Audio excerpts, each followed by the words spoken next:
Welcome everybody to our cow-calf workshop. Our presenters this evening are Amanda Cauffman, who is the regional livestock educator from the southwest part of Wisconsin, and Ryan Sterry from the regional dairy educator from the northwest corner. So we're from the southwest and the northwest. And then me, I'm Sandy Stitchen, the agriculture educator from Taylor County. So we're going to begin with Amanda. So as Sandy said, my name is Amanda Cauffman, and I am the ag educator down here in the southwest corner of the state. And tonight we're going to go ahead and talk to you about replacement heifer selection and development and what that looks for your herd's future. So the first thing we're going to talk about is that heifers really need to fit your scenario. What does that mean? So it means that those heifers need to fit that producer's management style, inputs, and their given environment. We need to consider what this looks like, both phenotypically and genotypically, because both are important when picking heifers that are going to stay in our herd. So the first thing we're going to talk about, or at least my portion of the program tonight, is I get to talk about the phenotype side of things. And where I like to start is from the ground up. A heifer needs to stand on a solid foundation. Structural soundness is an economically relevant phenotype and is a longevity and animal welfare issue. Until recently, selection for soundness has been exclusively phenotypic, and producers needed to identify cattle with feet and leg issues and call cows when it became a problem. Structural soundness is heritable, and there are cases of certain bulls having daughters that eventually develop some feet and leg issues and leads them to need to be called within or before they have their third or fourth calf. Claw set and hoof angle are considered moderately heritable, and have similar heritabilities to our weaning and yearling weights. There are some breed associations that have developed EPDs for claw set and angle, such as American Angus Association. I know the American Simmental Association and the Red Angus Association with their joint data collection are also trying to get enough numbers to be able to have this type of EPD as well. Now, when we look at this chart, the goal of selecting foot angle and claw set is that we really want to aim for that 5. So kind of that run of the mill. We don't want them to be that 1 and be too up on their toes. And we especially don't want them to be that 9 where they sit back on that heel, because that can lead to having those claws kind of ski out a little bit. And we really need to think about that as a heifer, you might not think it's real important, but as she puts more weight on as a cow, or as her calves end up in the feedlot, they could have this issue too.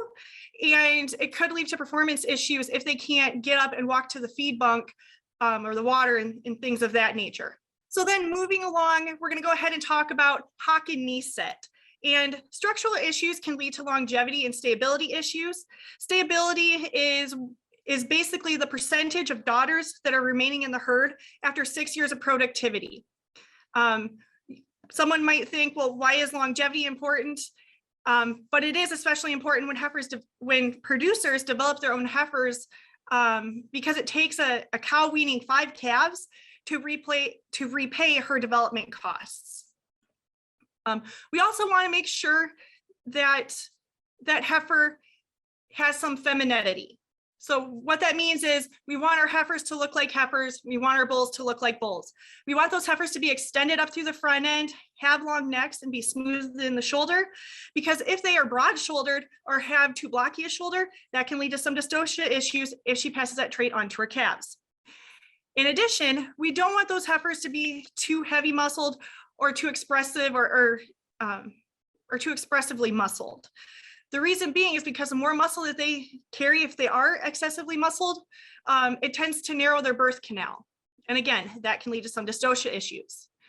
When we look at this slide and looking at the hock and Kneeset, the more common ones that we tend to see as producers is the cow hocked, where those hocks point in and the toes point out. And then in the bottom right-hand corner, that being sickle hocked, where they stand under themselves, or being posty legged, are kind of the 3 common ones that we see nowadays. So talking about frame score, so frame score is a range from 2 to 9, and it's calculated from hip height and angle. Frame score is moderately to highly heritable and can significantly change through genetic selection.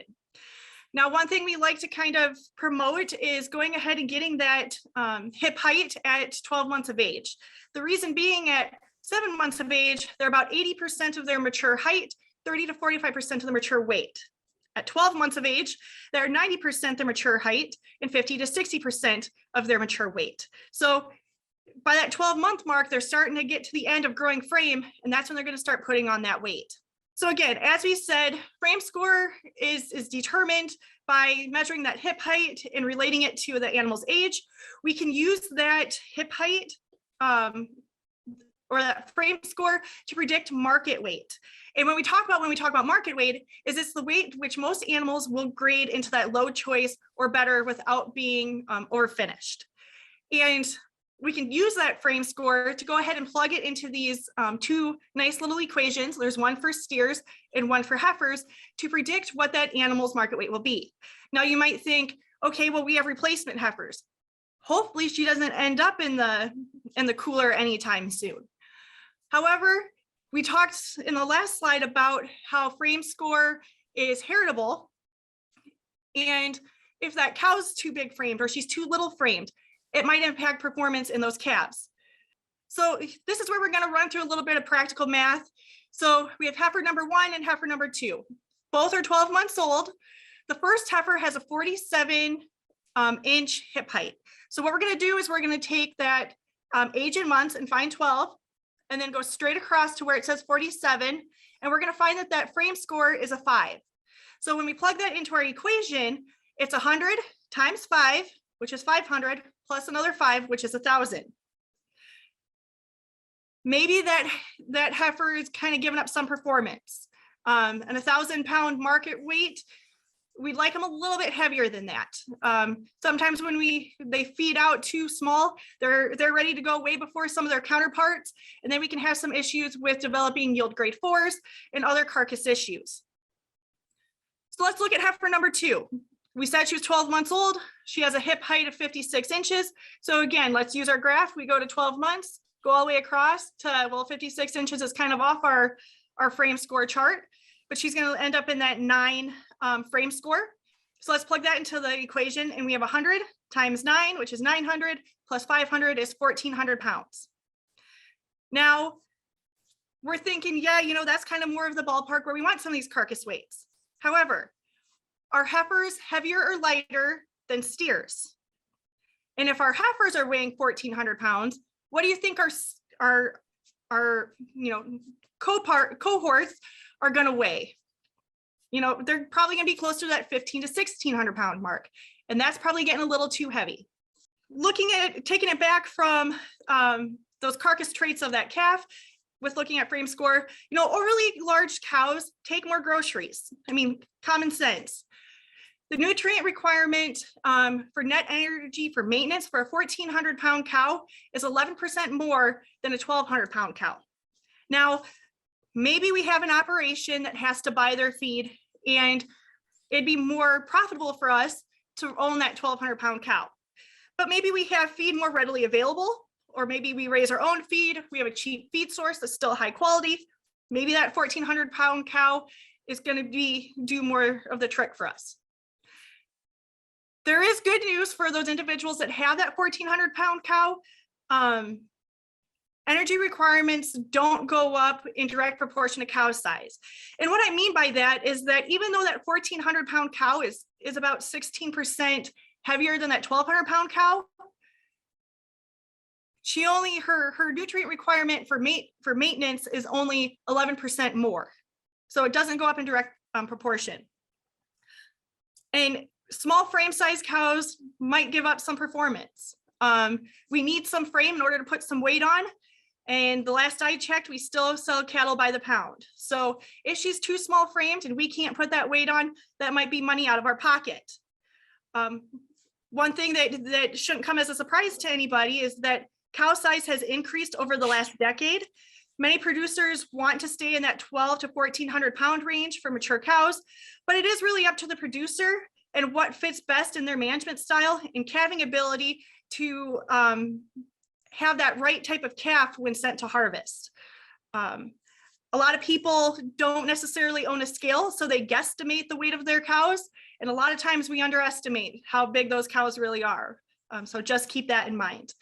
With that, I'm going to go ahead and turn it over to more of the genetics side. And Ryan, you're up. All right, thanks, Amanda. So if you haven't caught on yet, Amanda and I are touching on a lot of different topics on heifer development tonight, and maybe not going real in depth on all of them. But we're just trying to give you several factors to have in the back of your minds as you go through this process. So I'm going to try not to confuse you, do a little bit better job than last night. We're going to talk about a few different ages as we go along here. So the first age I want to bring up is the age of the dam. So there was a study a few years ago that looked at the effect of the dam's age on the productivity of her daughters. And what they found that as 2-year-old cows, so their second breeding season, first breeding season, they're virgin heifers, they calve in, their second breeding season is really right after that first calf there.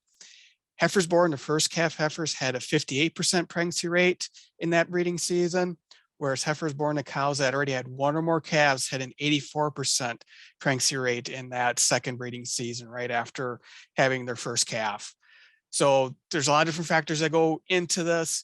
We don't need to cover all of them, but a few reasons intuitively, this makes a little sense why this might happen. So younger cows are still growing. So in addition to gestational nutritional requirements, they're also trying to partition some of their nutrients for their own growth. So this high nutrition requirement may result in some imbalances in utero for that developing heifer. That's one possibility. Another possibility is after calving, young cows on average may not produce as much milk on average as their older herd mates. So that's going to likely impact that heifer calf's growth from calving until weaning. So additional considerations, real simple, don't keep heifers out of your problem cows. We will find another purpose for them. So what do we mean when we say that? And this isn't going to solve all your problems. This is something generation after generation. There's a cumulative effect. You may not solve it all in one shot though. But if we have overly aggressive dispositions, or the other extreme are mothers that just don't care and neglect their calves, okay, that's a disposition thing that we might want to weed out of our herd. Cows that chronically have calving problems, we're going to touch on this again later about keeping good records so we can identify those patterns. Breeding problems and poor mothering ability. Amanda just did a really good job talking about some of the phenotypic things. Another phenotypic consideration of that dam is her udder and teat conformation. Does she have such large teats that it's hard for that calf to nurse? That adds a mothering ability consideration you might want to factor in. So touching just a little bit on genetics, which could be a whole seminar series in of itself. We're doing 1 or 2 slides on it tonight. But everybody has cows in the herd, I think, that they look at and say, this is kind of my kind of cow. She may have the genetics that you want to focus in on and carry in throughout your herd. So you might identify this through her performance records. You might identify this through breed EPD records if you're doing some recording and some working with some purebred record keeping. And we can talk about that on the sire side as well. One thing that maybe we don't talk as much about, if you're doing a crossbreeding program, think about where in that rotation you are, where it makes the most sense to retain a heifer out of that rotation. There may be some breeds that you're working in there that maybe excel more on the terminal carcass side.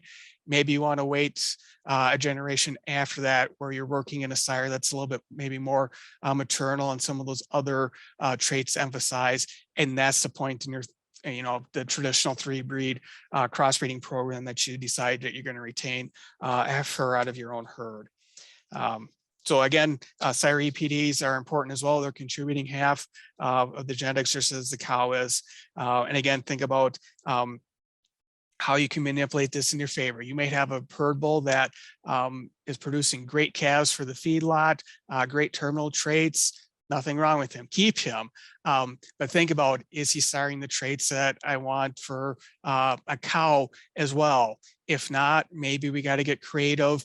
Larger herds might have a different bull they use. Smaller herds, maybe we got to AI a few cows, selecting an AI sire that excels in maternal traits to breed that replacement, future replacement. So think about some of those considerations. Leverage the technology that's out there to your advantage. So this chart's a little confusing, but you should have a copy of it. We can talk, if you have questions on it, let us know afterwards. So this is another age thing. Do we want to retain heifer calves that were born early or born later in the calving season in which they were born? So we're not going to do audience participation here. We're just going to come right out and say, ideally, we want to focus in on keeping heifers that were born early in their calving season. So there's a study out of University of Nebraska looking at this in a couple important things. Again, finding those little pieces along the way that leverage that heifer success in your favor. So heifer calves that were born in the first 2 cycles of the calving season. So that first, from day 1 to day 42 would be the first 2 21-day cycles. They had greater pre-breeding body weights and a greater percent cycling before breeding. That age really did give them advantage there over those heifers born at the end of the calving season. That really is an important factor. Additionally, heifers born in the first 21 days of the calving cycle had greater pregnancy rates compared to heifers born in the second and third period. So not all those late born heifer calves are bad performers. Actually, they identified some that had higher birth weights and greater average daily gains, but that difference in age. We're starting to talk about a 60, 75-day age gap in there. They just can't grow fast enough to overcome that large of a difference in the number of days and age. So bottom line, let's, if possible, think about keeping older heifer calves as they're born in their calving season. So another date and age thing, different time point here though. So we select the heifers that we want to focus in on developing and breeding as herd replacements. Doesn't matter when they calve in. To retain all heifers that conceive as we breed them as virgin heifers, or do we want to be a little bit more selective and breed the ones that settle on first or second breeding cycle? So again, another study out in Nebraska, along with real herd data out of South Dakota, looked at this to see if there's any effect when heifers calved in their first calving season. And again, they found 2 things. Heifers calving in the first 21 days is, they're bred having their first calf. They stayed in the herd longer and they weaned heavier calves. Again, intuitively, that should make sense to most of us. But I think the maybe a little bit more surprising or eye-opening thing in this is that effect just wasn't seen for their first calving. That effect was seen over the first 4, 5, 6 calvings. So when you look at that cumulative effect, calving season after calving season, those heifers that conceived in their first cycle, had their first calf at the beginning of that first calving season, when you look at their performance over 5, 6 calvings, that difference in weaning weight each, time after time, that's almost like having one additional calf. It adds up over time. So, and that's what there's that chart with the line graph there showing you, that this difference does carry out over time. So switching gears again, talk a little bit about growth. And again, we're not getting into the full blown feeding ration talk tonight, but just touching on a few highlights. So the first thing we want to get you thinking about is the Goldilocks principle. Not too much, not too little. That's the Goldilocks story. So heifers are going to need a ration that provides for sufficient growth to reach puberty before their breeding season. That really is a key thing. You need to get those heifers cycling at a decent age. So we can get them bred and calved in early in their first calving season, get them bred before the mature cow herd. But at the same time, pushing for excessive growth, there's no reward for that. Sandy's going to talk later about overly conditioned heifers that might lead to some calving problems. If we start pushing the limits on this on extreme growth, we're spending more money on feed. We're not necessarily getting it back into performance. So we're looking for that happy medium where we grow them enough, we get them cycling, we get them in good enough condition that they're going to settle, but there's no reward for getting the top rate of gain on a replacement heifer versus how we might analyze some of our feedlot cattle, looking for greater rates of gain there. So, historically, recommendations focus around 60 to 65% of mature weight by breeding season. That was a benchmark for determining if heifers were reaching, breeding size and cycling on time. More current data has shown we can get that down to 55% of mature breeding weight, and those heifers perform just fine under good management. So we can ratchet that down a little bit and still have heifers that perform well. In some cases, think Western states that go through extreme drought, feed shortages, whatnot. They've successfully done it with heifers, in the mid to low 50% of mature body weight. There's some ifs that go along with it. We're not going to tell you just go home and try that. It takes some, good management to go along with it. But it has been shown they don't have to be 60 to 65% of that mature body weight at breeding. We can get by with a little lower. What's the advantage of getting by with a little bit lower? We save a little bit on feed, trying to make this a little bit more of a efficient proposition. On a related note, let's raise our heifers in an environment that's reflective of how they're going to be managed as cows. Now, in most of herd situations, that's not an issue, but every once in a while we talk and work with producers that we need to take a step back and think. I know there's some transitioning dairy producers we've had to have this talk with, where they may want to pamper those replacement heifers after weaning to breeding or after breeding, thinking we got to coddle them a little bit and get that top growth on them. And then when they have their first calf, they get kicked out on a pasture, no supplement, go fend for themselves. Those heifers are getting set up for failure.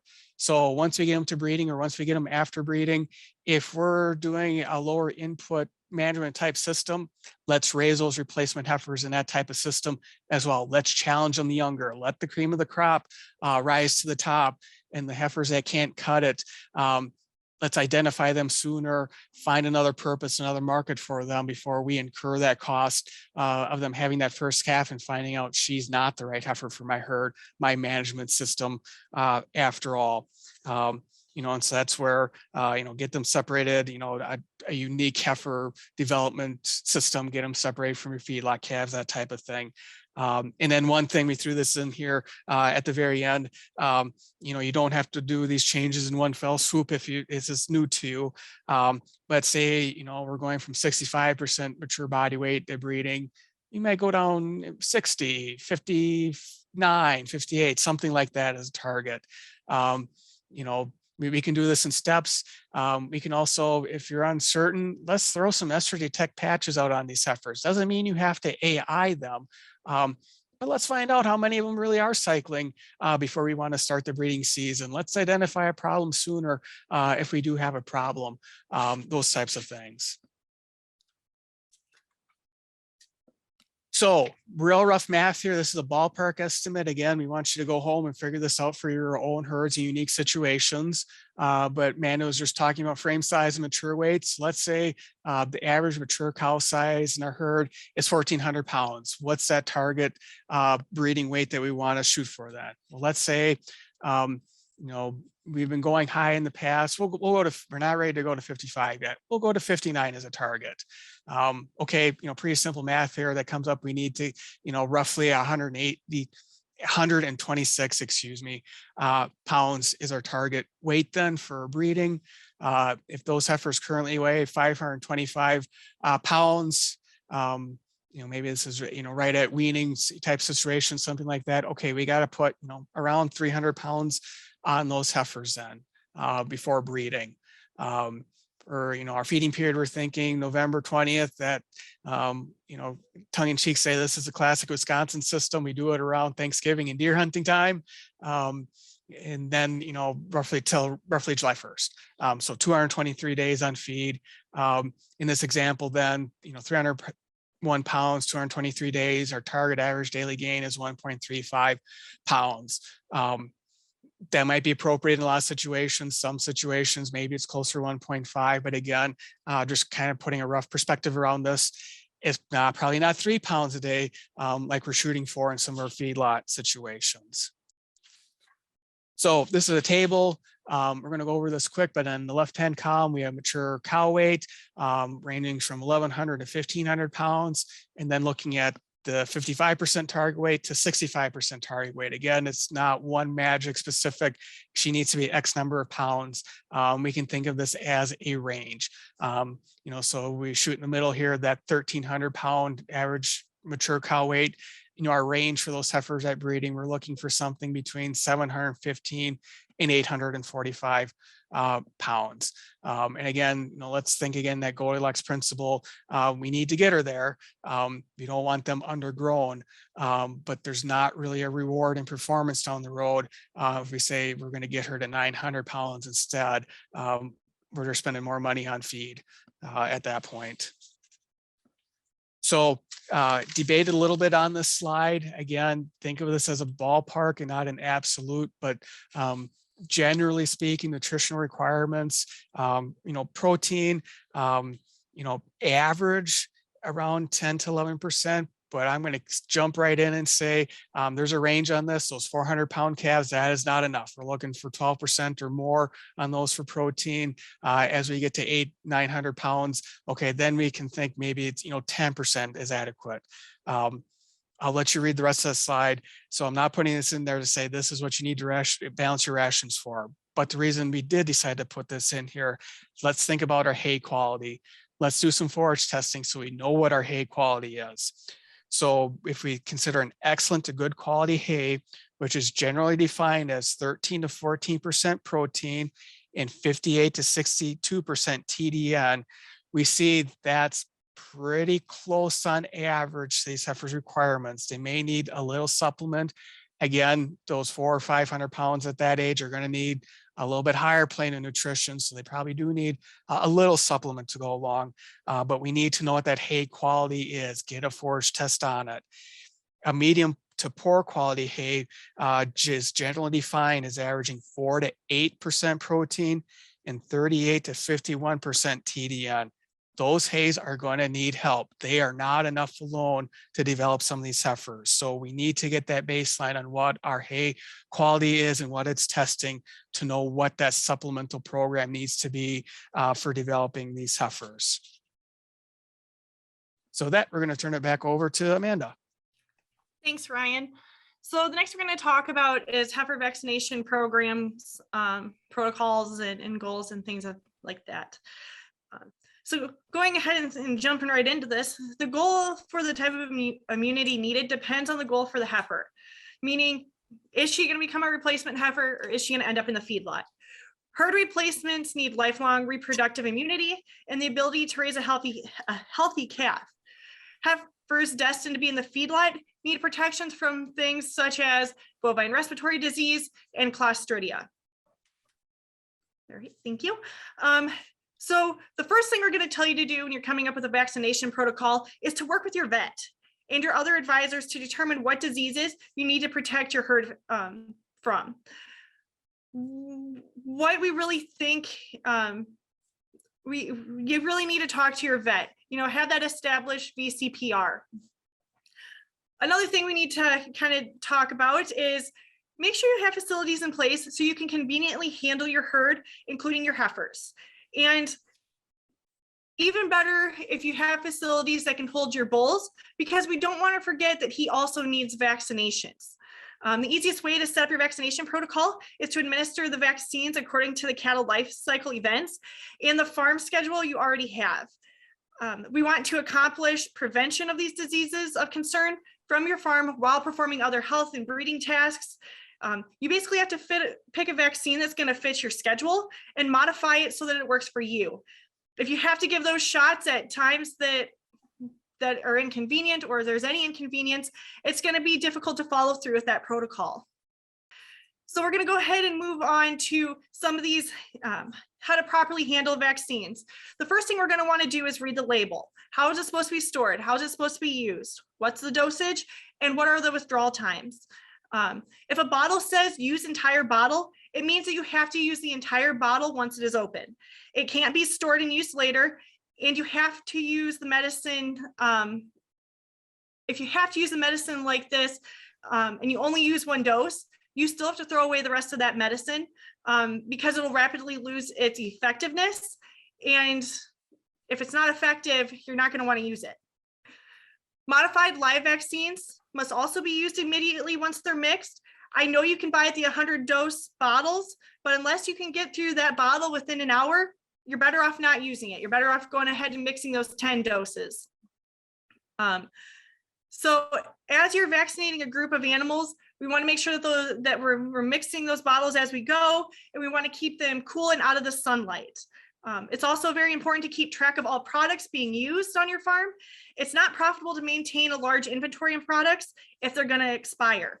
So here's a quick question for you, and I know we're not very interactive tonight with being virtual, but true or false, vaccines have withdrawal times. If you're thinking true, you're correct. We need to make sure that we're keeping those records so you don't mistakenly create or introduce a volatile residue into our food chain. We also never want to store vaccines within syringes. So going a little bit further, we're going to talk about some vaccine failure. Some things that can cause vaccine failure are not giving a booster or improper timing, possibly improper handling. Maybe we gave the vaccine too late and the animal's already sick. Maybe we gave the wrong strain of vaccine. Maybe there's an issue outside of our vaccine limits. Maybe the age of the animal isn't correct, and we'll talk about that here on the next slide. Maybe you gave an inadequate dose, or you gave it at the wrong site. Maybe it's just a poor quality vaccine. We don't know. Too often, a disease outbreak is blamed on the vaccine, when really the culprit is more a management issue or a biosecurity issue. And possibly the greatest misuse of some of these vaccines is to rely on them as our sole form of defense against these diseases. You know, we really need to kind of go about it as a big picture thing and not rely on just this vaccine to keep us safe. We talked about how age might be an issue with some of the effectiveness of these vaccines. It's important to understand that an animal's immune system doesn't necessarily mature until that animal's 10 to 12 months old.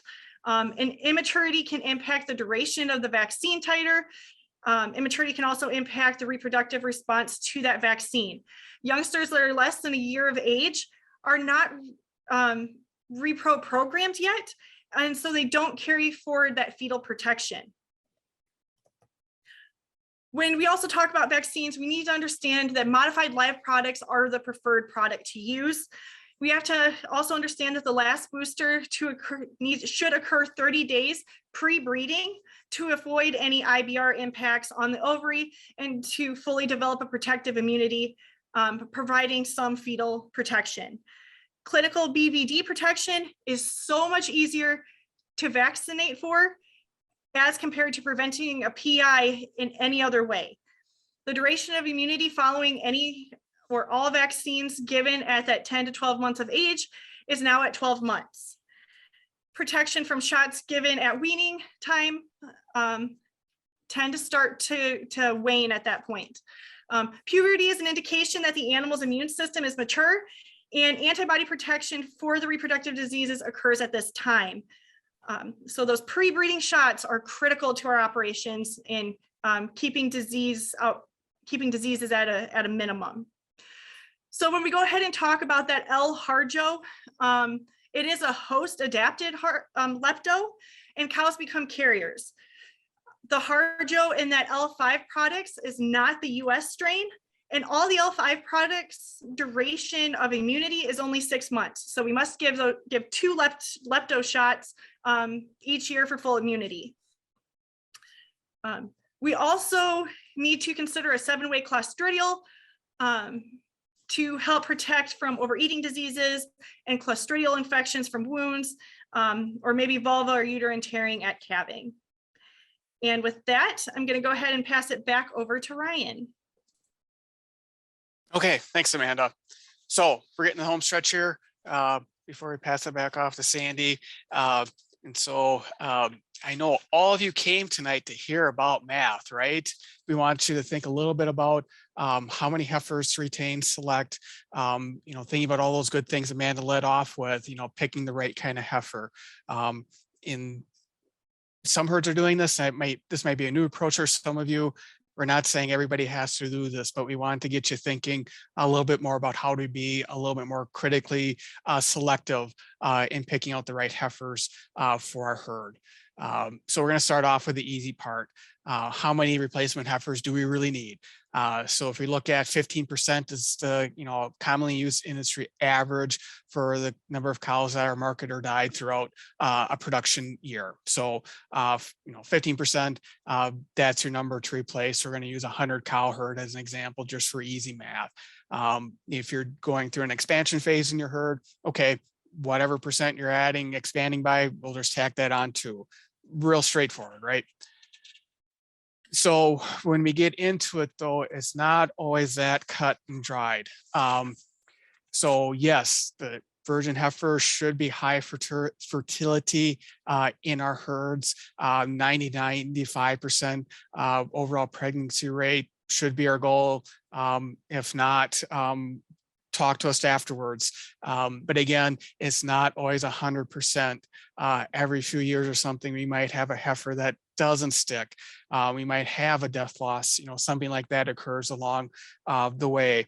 So we start factoring that in. Okay, 90% conception rate in a 100 cow herd. Now we need 16, 17 heifers to hold back to breed, to make sure we have that 15 pregnant springing that are ready to drop a calf. So hopefully that makes sense. If not, let me know and we'll clarify the math at the end here. So that's the first little math piece here. However, research data shows, again, thinking about ages and breeding cycles, that heifers that calve in that first or second calving cycle outperform later calving heifers. So let's say I'm not going to accept there's any heifer that breeds in my herd. I'm going to intensify my selection pressure, and I'm going to pick out the heifers that conceive at the beginning of the breeding season, those first two breeding cycles. So let's assume we're doing first service only to AI, followed out by turning out with a herd bull.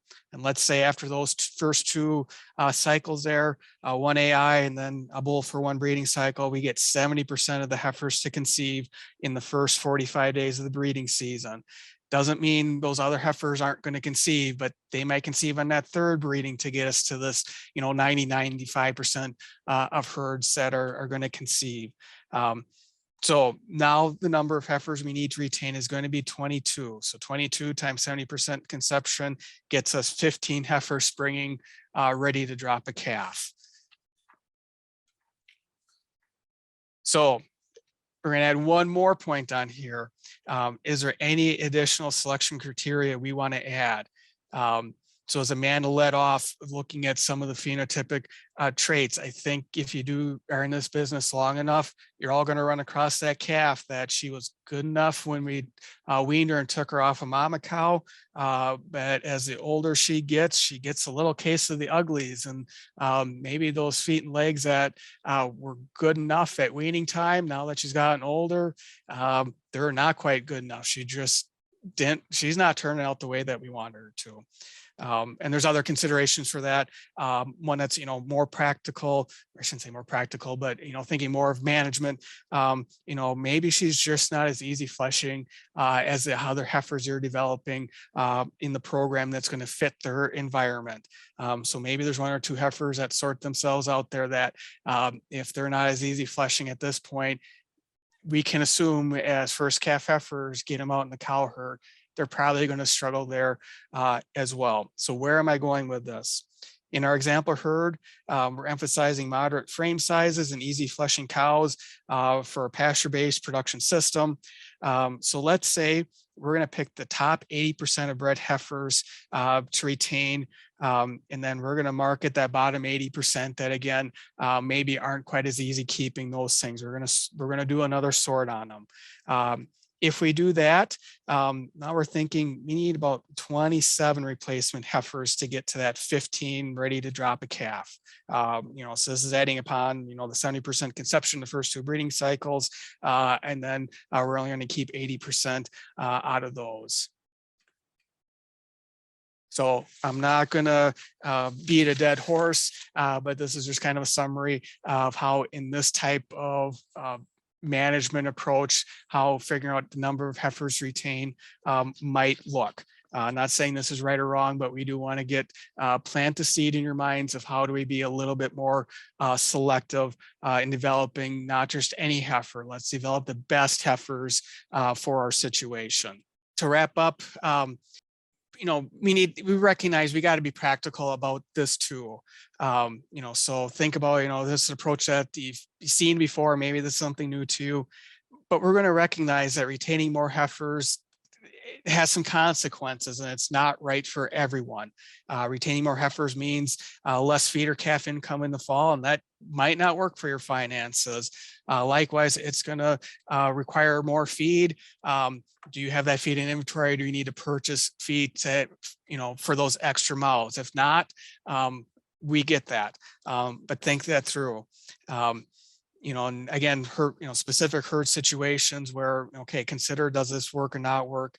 Does the number of heifers needed align with the number of heifer calves that my farm produces? And maybe rephrase that, number of heifer calves that are appropriate. Again, if we're in a crossbreeding program, where are we at in that, in that breeding breed rotation, those types of things. Do I have the feed and pen space to raise additional heifers needed to increase selection pressure? And finally, what are my marketing options for heifers that don't make the cut? Can we, market some of those as heavy feeders, identify them quick enough to make that transition for them, or is there a market for bred heifers in my area? So again, that said, we realize this isn't for everyone, but we do want you to start thinking a little bit more about not just any heifer that breeds is the right heifer for your herd. Amanda led off with it. Raising replacement heifers is a significant financial investment for the beef operation. We need to get several calves out of these heifers to pay for that rearing cost. So let's pick out the right ones. If you go to our website, this will be brought up a few times, but one of the decision tools there goes to the replacement heifer costs, because one common reaction at the end of this, for some people is going to say, wouldn't it just be easier to buy my replacements? For some people, yes. And this is a tool that can help you decide that. For some people, no, you can raise your own replacements quite economically. We see both situations work out there. The take-home message is, let's do a little number crunching to see what's best for you. So with that, I've used up my time and probably a few minutes beyond that. So we will turn it back over to Sandy.